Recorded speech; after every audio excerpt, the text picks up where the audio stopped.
Welcome everyone to the Week 8 Hambone Fantasy Football Update.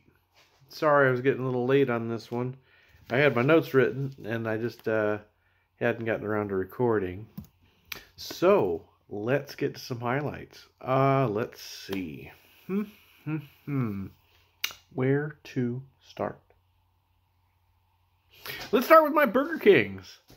Defeating lifetime rival Nowhere Elder Dragons 144 to 104. The Kings were led by Daryl Henderson Jr., who had scored 24 fantasy points by way of 90 rushing yards and 2 touchdowns. I will admit, and I admitted this to Patrick, that this game could have gone very much the other way had he gone a few extra bounces. Most notably, having a healthy Derrick Henry. It definitely easily could have gone the other way. So I thank him for a great game. I always look forward to that matchup every year. That puts my Burger Kings tied in first place in the World Championship Division with a record of 6-2. Patrick falls to 5-3, still very respectable record. It's always good whenever you have two, rival teams, and they're both good. So that's always a wonderful thing to have happen. Next up, let's go to Mr. Just in Time, narrowly defeating the Kickin' Chickens. Kickin' Chickens still looking for that elusive first win. Almost had it this week, but didn't get it done. Mr. Just in Time wins 125 to 112. He, of course, was led by Tommy Terrific, Tom Brady, with 375 passing yards and four touchdowns. So congratulations to them. Just in Time moves to 3-5 in the U.S. division, U.S. Championship Division, and like I said, Kickin' Chickens are currently 0-8.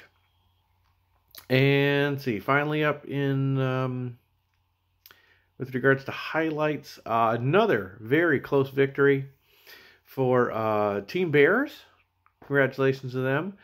They defeat Super Saucy Spaghetti 130 to 115. They were led by A.J. Brown, who had 10 receptions, 165 yards, and a touchdown. That moves Team Bears to 4-4 on the season in the TV Championship Division. And still keeping them, keep those playoff hopes alive. Super Saucy Spaghetti drops to 2-6. So, that's it with highlights. Looking towards week 9. Game of the week, I'm going to, and I'm not trying to play favorites or anything. I think the best matchup is going to be, again, my Burger Kings taking on the Leland Lizards.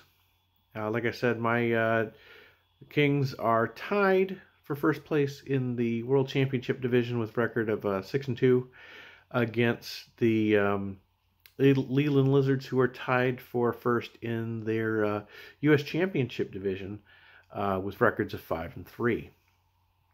So good luck to the Lizards. Good luck to everybody.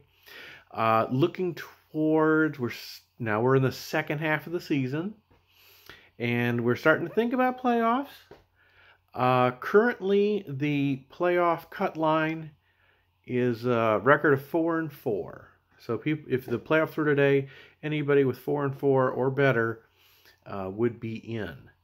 But there's still several teams that are within striking distance of that. Like I said, the Mr. Just in Time, they're 3-5. I think we have somebody that's 3-4-1. So lots of people still within striking distance. A lot of teams, everybody's mathematically alive. So that's good. What else? Oh, also a reminder.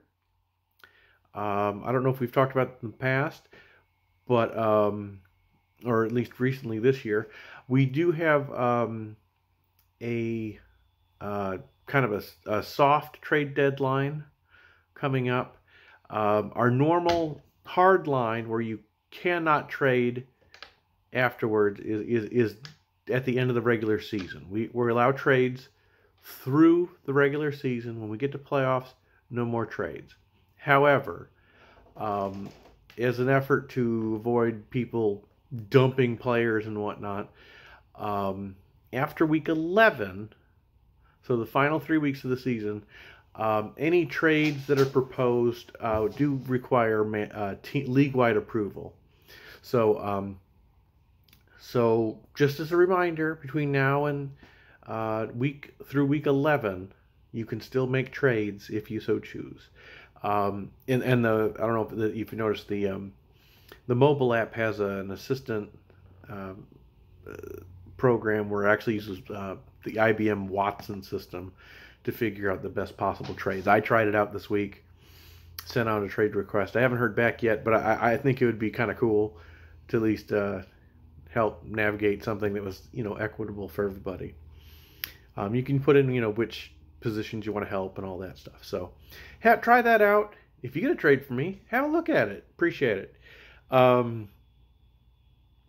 But that was about it. And then also, hopefully, if you don't make the playoffs, you don't want to dump players per se, because the 4 teams that do not make the playoffs, they will be competing to earn the right for the first pick in next year's draft. And for that, you want to have a formidable team. So other than that, I think that's all we had for this week. Again, if you always have a question, if you want to negotiate a trade, I'll be willing to broker anything if you don't know the other party. But other than that, stay safe, stay warm. From what I understand, in Michigan, it's getting cold and even dang near snowy. It's not that way here, but thinking about everybody, and just y'all stay safe. All right? Happy fantasy football, and see you later. Bye.